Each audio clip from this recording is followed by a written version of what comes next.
A União Europeia importa quase 40% do seu gás natural da Rússia. Por décadas, especialistas em segurança nacional recomendaram que os europeus reduzissem a qualquer custo essas importações. Isso porque a Europa Ocidental depende de sua matriz energética de um de seus principais rivais. Nesse vídeo, irei falar sobre a dependência europeia do gás russo.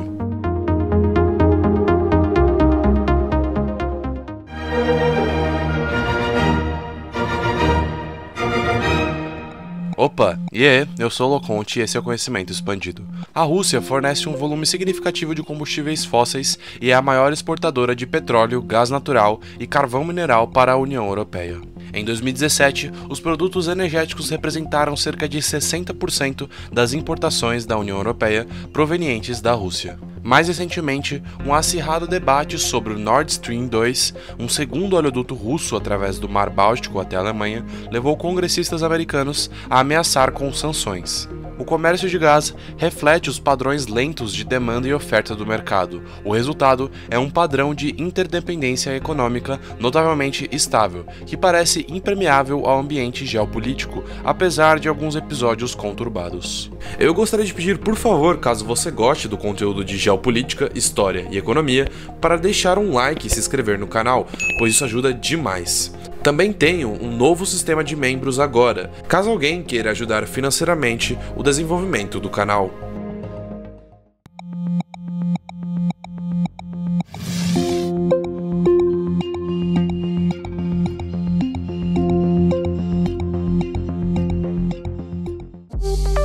À medida que a extração e a tecnologia de gasodutos abriram os campos de gás soviéticos na década de 1960, o comércio de gás leste-oeste tornou-se quase inevitável. Desde então, a Rússia deseja fornecer gás e a Europa deseja comprá-lo. Os últimos 50 anos testemunharam choques e excessos de energia, grandes crises políticas, a queda da União Soviética, a ascensão do Estado autoritário do presidente russo Vladimir Putin e até o crescimento do ambientalismo. No entanto, as relações entre a Europa e a Rússia no setor de gás natural permaneceram quase constantes. Isso porque a mudança é lenta e se separa em três fatores: reserva de gás, demanda agregada de energia e investimento em infraestrutura física para ligar os dois. O primeiro fator começa com a disseminação do transporte e o uso do gás natural na Europa, originalmente limitado a pequenas redes locais na Itália e na Holanda. Apoiados pela experiência dos Estados Unidos, os europeus começaram a considerar a criação de gasodutos de longa distância que vinham da Sibéria. A rigidez do sistema socialista russo fez com que a produção demorasse quase uma década para iniciar. Por fim, o gás chegou, fluindo primeiro por um terminal na Áustria. O segundo período começa depois de 1970, quando a quantidade de gás natural russo que entrava na Europa aumentou. O consumo europeu cresceu rapidamente, uma vez que o gás natural se mostrou mais barato e ambientalmente mais limpo do que o carvão ou o petróleo. Outros países, notadamente os produtores de gás submarino, como a Noruega e a Grã-Bretanha, também criaram sistemas altamente centralizados para explorar e canalizar o combustível. Ainda assim, as vastas reservas russas tinham um baixo custo, fazendo com que o gás da União Soviética representasse quase metade do consumo nos países europeus. Isso leva ao terceiro período, a infraestrutura. Os dutos levam décadas para serem construídos e, em seguida, tendem a operar por mais décadas. A ligação física entre produtor e consumidor cria automaticamente uma dependência mútua. O gás natural ou qualquer outro produto que trafegue por uma infraestrutura fixa torna-se uma commodity de relacionamento. Investimentos, contatos pessoais e participações de mercado acompanham essa tecnologia. No início da década de 80, ocorreram esforços americanos, liderados pela administração Reagan, para convencer os países europeus a negar empresas que faziam a construção de gasodutos soviéticos a caminho da Europa. Ronald Reagan temia que uma infraestrutura de gasoduto de gás natural, controlada pelo Kremlin, aumentasse a influência da União Soviética, não apenas na Europa Oriental, mas também na Europa Ocidental. Por isso, durante seu primeiro mandato, tentou, sem sucesso, impedir a construção do primeiro gasoduto natural entre a União Soviética e a Alemanha. Mesmo com os esforços dos Estados Unidos, o gasoduto foi construído e gerou a ascensão de grandes empresas de gás russas, como a Gazprom. Conheça agora a CE Store Brasil, a loja de camisetas engajadas do conhecimento expandido. Quer ajudar o canal e ainda demonstrar suas ideias e admiração por figuras históricas e políticas? Então compre agora sua camiseta enviesada.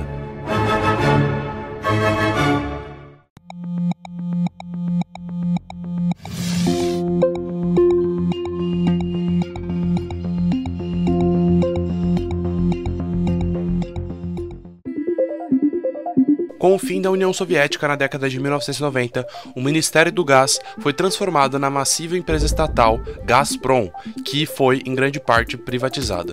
Putin, que se tornou presidente em 2000, trouxe a Gazprom de volta ao controle estatal quase total.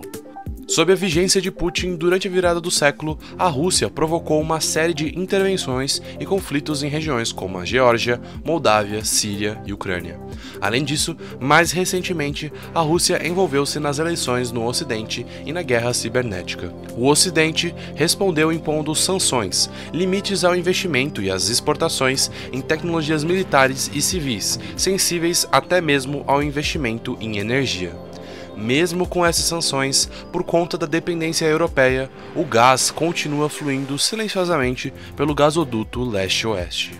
Até 2009, o gás natural russo era entregue à Europa por meio de 12 dutos, dos quais 3 eram dutos diretos, 4 através da Bielorrússia e 5 através da Ucrânia. Em 2011, foi inaugurado um gasoduto adicional, o Nord Stream, diretamente para a Alemanha através do Mar Báltico. Atualmente, os maiores importadores de gás russo na União Europeia são a Alemanha e a Itália, responsáveis juntos por quase metade das importações de gás da Rússia pela União Europeia. Porém, o caminho pela Ucrânia, anteriormente citado, é um dos mais conturbados. Por exemplo, em junho de 2014, uma revolta pró-europeia na Ucrânia desencadeou a anexação da Crimeia pela Rússia. Enquanto os rebeldes, apoiados pelos russos, lutavam contra os soldados ucranianos, Moscou aumentou a pressão, cortando o fornecimento de gás da Ucrânia. A pressão europeia sobre a Rússia acabou com o bloqueio, mas a Ucrânia e outros países do leste europeu temem que seus parceiros da Europa Ocidental estejam menos inclinados a ajudá-los quando receberem gás russo através de novos oleodutos. Dentre esses novos oleodutos está incluído o Nord Stream 2, que poderia dobrar a quantidade de gás natural exportado para a Alemanha. Esse gasoduto tornou-se um ponto crítico da política energética europeia, colocando países que precisam de suprimentos confiáveis de gás russo contra outros que veem esses suprimentos como uma maneira de Moscou se intrometer ainda mais nos assuntos da Europa. Em 2021, o duto ligando Rússia e Alemanha foi concluído, mas uma agência reguladora bloqueou o processo de certificação devido a formalidades jurídicas. Essa medida é mais um revés para o megaprojeto, alvo de disputa geopolítica. No cenário atual, a Europa Ocidental tem poucas alternativas em relação ao gás natural. A Grã-Bretanha, a Noruega e os Países Baixos são os maiores produtores de gás da Europa Ocidental, baseando-se principalmente nos campos de gás natural do Mar do Norte. Contudo, nas próximas décadas, esses recursos próprios deverão desaparecer gradualmente.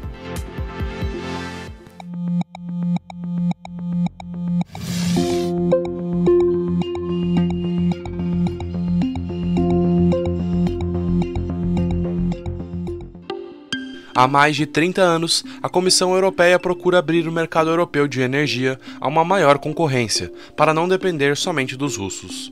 Essas medidas tornam os preços mais transparentes e uniformes, além de obrigar as empresas a fornecer gás através das fronteiras.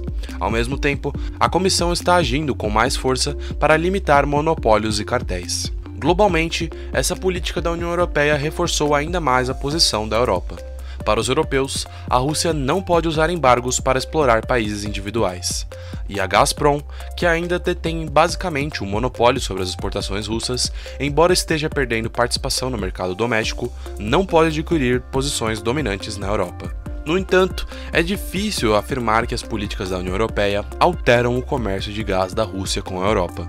De uma forma geral, as nações exportadoras e importadoras encontram maneiras de manter o controle geral de seus mercados, mantendo o status quo. Mesmo assim, uma alternativa que se debate muito é a substituição do gás russo pelo gás natural liquefeito, o GNL, gás natural resfriado tanto que se torna líquido e se encaixa nos tanques de transporte. A nova tecnologia de fracking e a perfuração já transformou os Estados Unidos no maior produtor de gás natural do mundo. Agora, o país está tentando se tornar o maior produtor de GNL, com a Europa sendo seu maior mercado potencial, a fim de diminuir a influência russa no continente.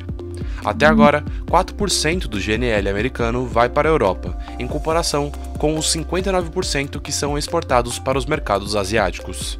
Isso pode mudar quando a construção de 6 novos terminais portuários de GNL na Europa estiver concluída. Inclusive, a maioria está localizado em antigos estados membros da União Soviética.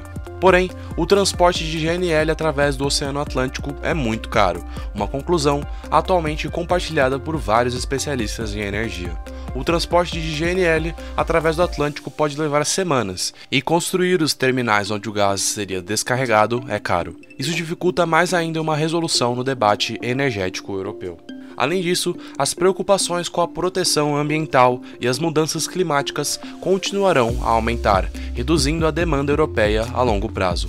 No entanto, nesse meio tempo, o gás natural permanecerá abundantemente disponível, relativamente barato e ainda ambientalmente superior ao petróleo ou carvão. Inclusive, a Rússia pode possivelmente se beneficiar do aquecimento global, como citado em um vídeo do canal. Apesar de todos esses fatores, especialistas apontam que o gás russo provavelmente continuará a ser a principal fonte energética da Europa no futuro. Alguns ainda consideram as próximas décadas como a era de ouro do gás. Ao contrário do que pode se pensar, esta, na verdade, é uma conclusão sobriamente otimista, até porque sugere que os interesses comerciais induzirão os países rivais a transcender as diferenças ideológicas e geopolíticas. Bom pessoal, o vídeo foi esse. Qualquer dúvida ou crítica é só deixar nos comentários. Lembrando que a sua opinião é muito importante, assim tentarei responder o mais rápido possível. Se tiverem gostado do conteúdo, por favor deixa o like e se inscreva no canal. Mas é isso, valeu!